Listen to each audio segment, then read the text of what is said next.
নমস্কার বন্ধুরা, তারাবাম সেবাশ্রম ইউটিউব চ্যানেলের পক্ষ থেকে আপনাদের সকলকে জানাই সুস্বাগতম। আমি শ্রী হিরণময়। আজকে আমি আপনাদের সরস্বতী পূজার দিনক্ষণ সময়সূচি, সরস্বতী পূজা কবে, রবিবার না সোমবার, ইংরাজি 2 তারিখ না ইংরাজি 3 তারিখ, কোন দিন, সেই বিষয়ে সার্বিক আলোচনা করব।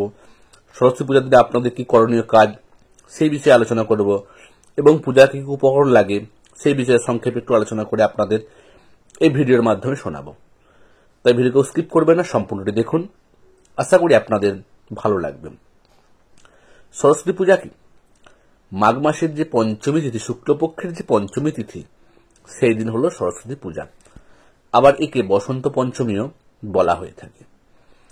এই বছর বাংলার 1431 এবং ইংরাজির 2025 সালের সরস্বতী পূজা পড়েছে 20 মাঘ, ইংরাজির 3 ফেব্রুয়ারি সোমবার।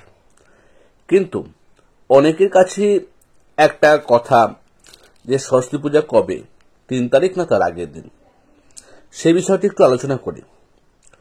পঞ্চমী তিথি শুরু হচ্ছে বাংলার 19 মাঘ, ইংরাজির 2 ফেব্রুয়ারি রবিবার দুপুর 12টা 14 মিনিটের পর থেকে, এবং পঞ্চমী তিথি থাকছে 20 মাঘ, ইংরাজি 3 ফেব্রুয়ারি সোমবার সকাল 9টা 59 মিনিট পর্যন্ত।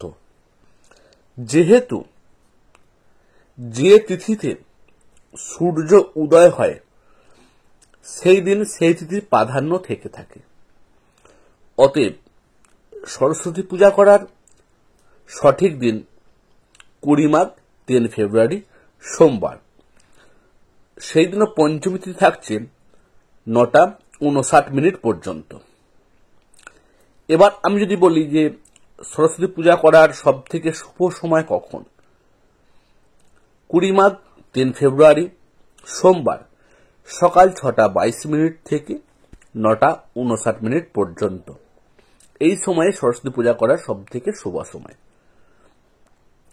অনেক ক্ষেত্রে আলোচনা করা হচ্ছে যে কেন রবিবার কি সরস্বতী পূজা করা যায় না।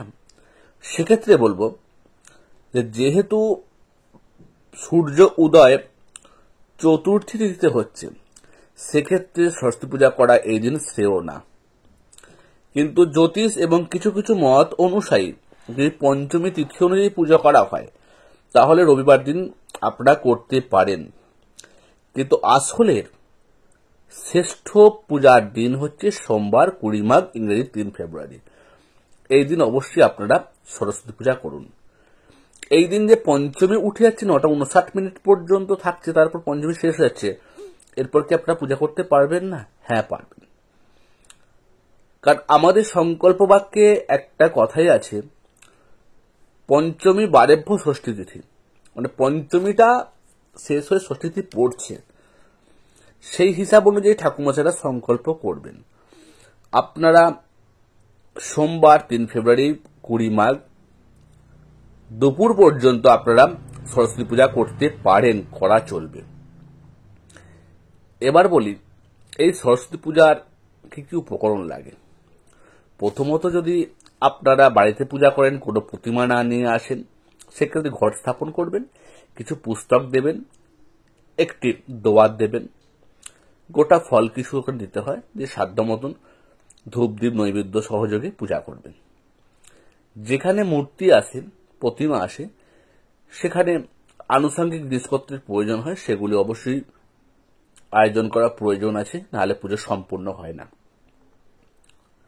তা প্রত্যেকেই এই সরস্বতী পূজার দিনে যারা ছাত্রছাত্রী বা যারা পড়াশোনা বা কর্মের সঙ্গে যুক্ত আছেন, তারা অবশ্যই একটি বেলপাতা নেবেন, এবং সেই বেলপাতাতে 3টি পাতা থাকছে, 3টি পাতার মধ্যে সরস্বতী পূজাতে বীজ মন্ত্র, সেটাকে লিখে আপনারা জলের মধ্যে ভাসিয়ে দেবেন।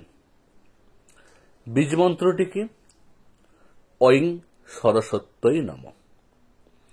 এটি করলেন। যারা কর্মের পদোন্নতি চাইছেন বা উচ্চ নাম্বার প্রাপ্তির জন্য চেষ্টা করছেন, আপনারা এই ঐং সরস্বত্যই নমঃ এই মন্ত্রটি একটি বেলপাতা লিখবেন, আরও একটি বেলপাতা নেবেন, তারপর 3টে পাতাতে লিখবেন নম বদ বদ বাগ্যাদিনী সোহা। এই মন্ত্রটি লিখবেন এবং সেটিকে লেখার পরে আপনারা জলে ভাসিয়ে দেবেন। লিখবেন কি দিয়ে? দোয়াত দিয়ে, পেন দিয়ে না। দোয়াত যদি আপনারা জোগাড় করতে না পারেন, কোনো কালির মধ্যে ডালিমের কাঠের দোয়াত বানিয়ে নেবেন। তাও সম্ভব যদি আপনাদের না হয়, তখন আপনারা যে কোনো একটি সুন্দর বৃক্ষে, যে বৃক্ষের কোনো অশুভত্ব নেই, সেই বৃক্ষের একটি ডালকে আপনারা কলম তৈরি করে সেটা দিয়ে লিখবেন। আশা করি আপনাদের ইচ্ছা পূরণ হবে। ভিডিওটি আর দীর্ঘায়িত করলাম না। সকলে ভালো থাকুন, সুস্থ থাকুন। জয় মা তারা, জয় গুরু বামদেব।